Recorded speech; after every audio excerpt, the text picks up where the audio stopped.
What is going on, everyone? It's back again with our video. In today's video, we're going to be talking about franchise. We just finished the feature premiere up, so we're going to be going everything. We'll be looking at Scan's tweets because he puts a lot of them together. Mainly talked about the offseason experience with free agency. A couple things about trade logic. They fixed scouting a little bit, so I think they said, what was it?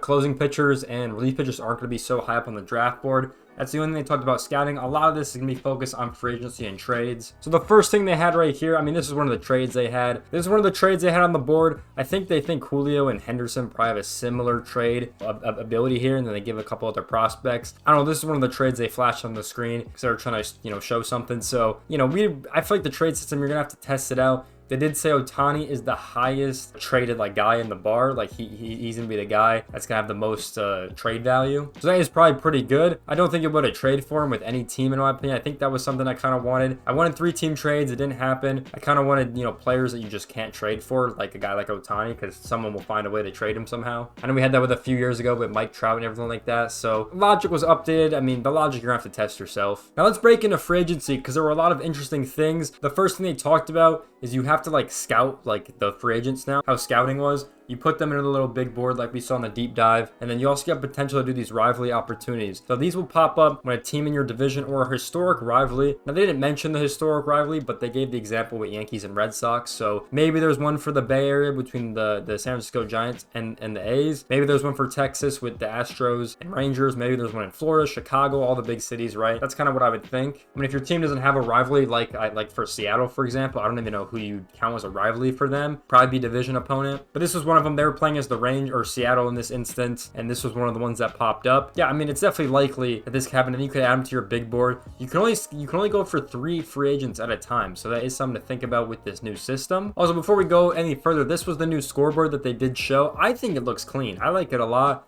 I like that the team logos are pretty big. The score looks nice. The outs. You can obviously see the players that are batting and pitching. I think it's a pretty clean scoreboard. So something else they talked about, they redid the player models with how the belts look and everything like that on different players and making sure it actually fits them. So just a small change, but I figured I'd mention it just because the players will look better in game, which is probably good. So this is that big board we saw in the deep dive and I was talking about. So you only get 3 guys to scout. Obviously in this example, there was Vladimir Guerrero Jr., Kyle Tucker, and Dylan Cease. And pretty much how this works is you put them in the big board. You have your money available to spend in the top left right here. You can also see other signings, your depth chart, all that good stuff in this little screen. They have motivation to sign with you. So as you guys can see, the max you can get is, I think it's 7% a week if you have them in priority 1. It says calling in agents to learn players' motivation. So basically how this works is there's these positional things and team needs. If we kind of scroll over, we can see the team needs section. So if you want a right-handed batter and a power guys, we can see that Vlad is in both of these categories. So he gets 2%. We can see Tucker gets 1 because I'm pretty sure he's a power guy, but he's, obviously a left-handed hitter. And then there's positional needs. So if you put position, you put first base, obviously Vlad's gonna show up. You put right field, Tucker's gonna show up. You put starting pitcher, Cease is gonna show up. So that's kind of how you get those motivational boosts. And then once you sim, obviously you'll gain 7%, for example, every week if you continue to sign them. But they always kept mentioning these have choices because they ended up getting a 19% to sign with the Rangers in this instant. So it was kind of smart not to go after him after they found out what his motivation was. So there's definitely gonna be a lot of strategy in this on how you kind of get free agents and get them over. I do think the best strategy, especially if you're a mid-market or small market team, is to just focus on one player you think you could get. I think that's the main strategy. Obviously you make 3, right, just in case, for alternative players. But I think if you're one of these small market teams, it's going to be way harder to sign a guy. You might want to focus on one of the lower tier players. Here was something we had. So they were trying to go after Devin Williams, and they got it now or never. And we could see that the Phillies, Braves, and Yankees were both in on Dylan Cease. So you have the option to say you're not interested or to make a contract offer. They end up making a contract offer, 35% motivation to sign, so not a whole lot. They make the contract offer and they end up getting denied, and he goes to the Braves. So you kind of see the offer that they gave him. This is what I think the Braves gave him because it's signed for another team for, but they must have more motivation or just a better team in general. So there is that risk reward that they were talking about. I see what they mean now with kind of how that whole feature works, and it is pretty cool, but it's definitely gonna get some getting used to, and it's definitely gonna be a lot harder signing free agents than it was in 24, because 24 you can kind of tweak it and stuff. It was pretty easy, but now it's way harder. And when they were simming, this is one of the contracts they did find. Of course it's with the Dodgers, right? But 10-year deal, $400 million. $15 basically. So you can still get crazy deals in franchise mode. So yeah, this is definitely a possibility to do this. Don't know why you wouldn't want to do this when he's going to be 39 at the end of this contract, but there you have it. Another thing I will mention is when they showed the offer screen, MLB The Show 24, you had the chance to make him a role. You can make the contract front loaded, back loaded, and you could also like make his position, noted. I know for pitchers, you could put him in the bullpen or make him a starter if you want to. That seemingly has gone away for some reason. And the offer screen is just years and money, so you can't really front load contracts or back load contracts anymore, or just make them normal. You can't give them a role, which would increase their chance to sign and interest. So I don't know, to me that kind of sucks, because that was a fun part about the game of signing different guys and having front loaded contracts. I definitely know I would thought about doing a front loaded or back loaded contract. I think I did do that in the Rockies franchise, but yeah, they kind of took that feature away, and I'm not sure I feel about that, because it was very useful. Because say you front load this contract, in the back half of his contract you could have way more money to sign and get players. So I don't know how I feel about that. I wasn't a big fan when I saw that. I'm not sure how I feel about that. And one of the last main things they did say, this is a great addition, this is another quality of life change. We can see Max Fried right here. They did update the cards, right? So we can see the new one is drafted in 2012 is when he was actually drafted, and he was a first round pick. So that is kind of new. We can also see hitter tendency, which I'm pretty sure is new as well to the game. But this is really cool. We see recent games right here. So we can see his last 10 games. And obviously you got to scroll down to see this on the right hand side. But we can see his last games he pitched in. So this is a really cool thing to see how a player is performing, especially for pitchers, because starting pitchers don't pitch too often. They pitch every 5 days, right? So if you want to see how he's kind of doing, you can take a look at all the stats. They also have this for hitters as well. So we can see Judge drafted 2013, right? First round, obviously. You can see he's a pull hitter. Then we also have his last 10 games as well. So we can see his stats through those 10 games. So I personally love this. I mean, I'm gonna be honest. I think this is a great addition to the game. I'm really gonna like this, especially when you're trying to evaluate players on where they're kind of bad. Because I know every month you get like that monthly report, but I think this is gonna be a pretty good feature that they've added to the game. So there's a lot of things I like in this. I definitely think it's gonna be harder to sign those free agents. It's gonna be a lot easier to probably do contract extensions, instead of doing the whole free agent process. And I think scouting might be the way for most teams, especially with this process getting harder. They didn't really talk about the budget too much, so that wasn't ideal for me. I definitely wanted to have them talk about the budget. They didn't really do that. So there's definitely some things they've added and some things they've taken away with contracts that I like and don't like. But I think ultimately we all have to play it and see how it is, because